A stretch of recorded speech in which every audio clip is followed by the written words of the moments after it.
Launch of the Digital Sky portal in 2018 marked the beginning of the operationalization of the CAR released by DGCA on drones in 2018 September.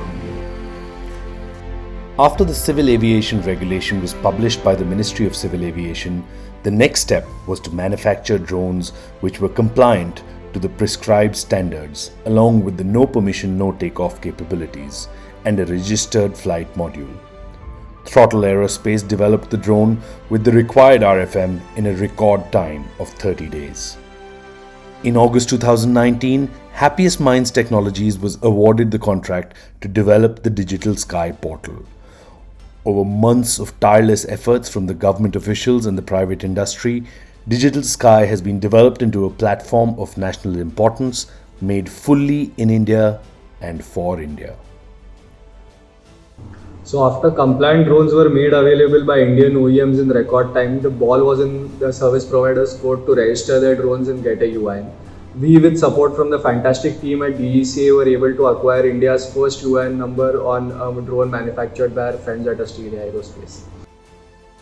After constant concerns raised by the industry regarding existing drones, the Ministry of Civil Aviation addressed these concerns and announced a program to self-declare legacy drones by issuing drone acknowledgement numbers. This was a landmark step in enabling drones for emergency response.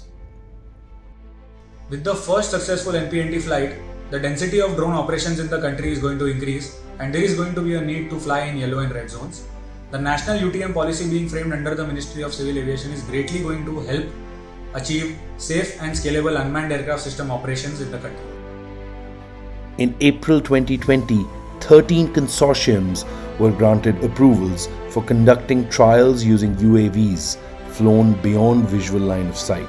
These trials will finally pave the way for enabling use cases such as medical deliveries and eventually drone taxis. During the COVID-19 crisis, a need arose to use drones for surveillance and public announcements to help our police forces better manage the situation. The Ministry of Civil Aviation launched the Garuda portal for granting fast-track permissions required to create large-scale impact. Drone federation of India के help से 5 drone provide करवाए हैं। ये 5 drone जो हैं इस पूरे matrix में डिप्लॉय किए गए हैं।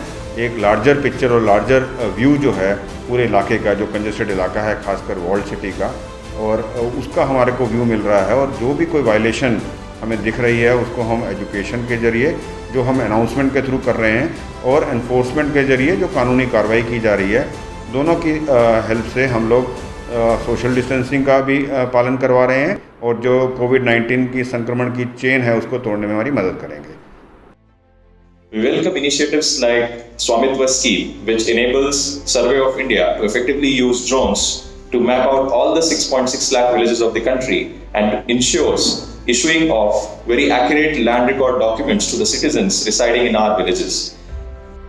Most recently, the ministry has introduced a lot of energy into the drones ecosystem with the right kind of regulatory intervention and including efforts right in the middle of the COVID crisis.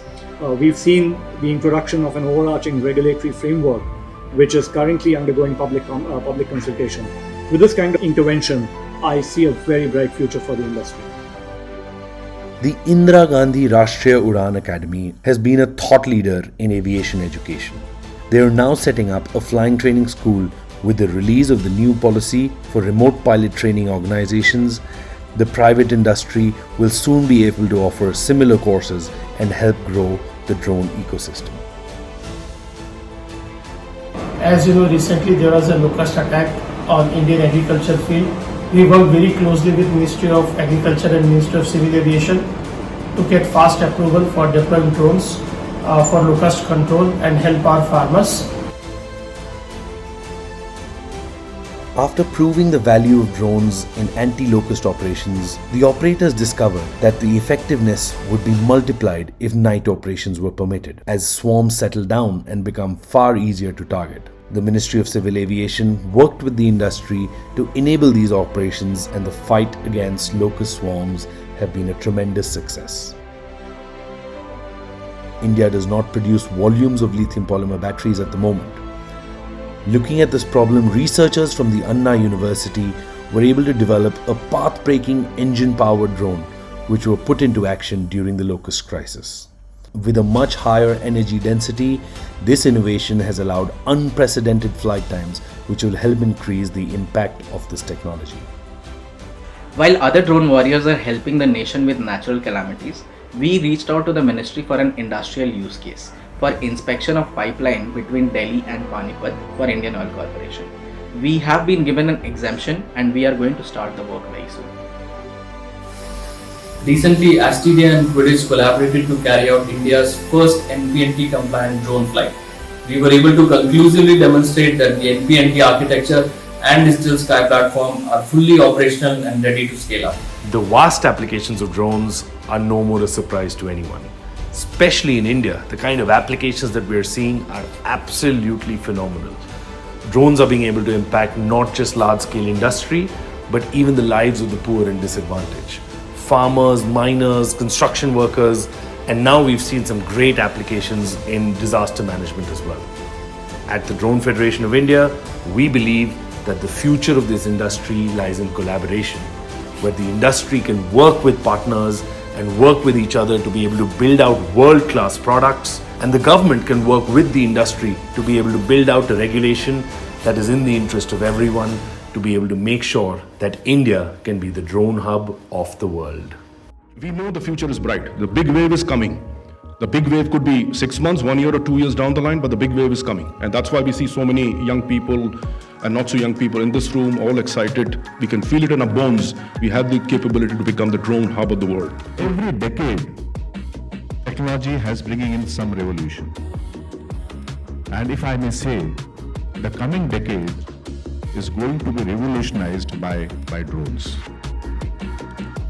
We have the potential to become global leaders in this industry, both in terms of conceptualization, design, manufacture, and operations. Potential we have in terms of engineering, innovation, and entrepreneurship is something that will equip us to do very well.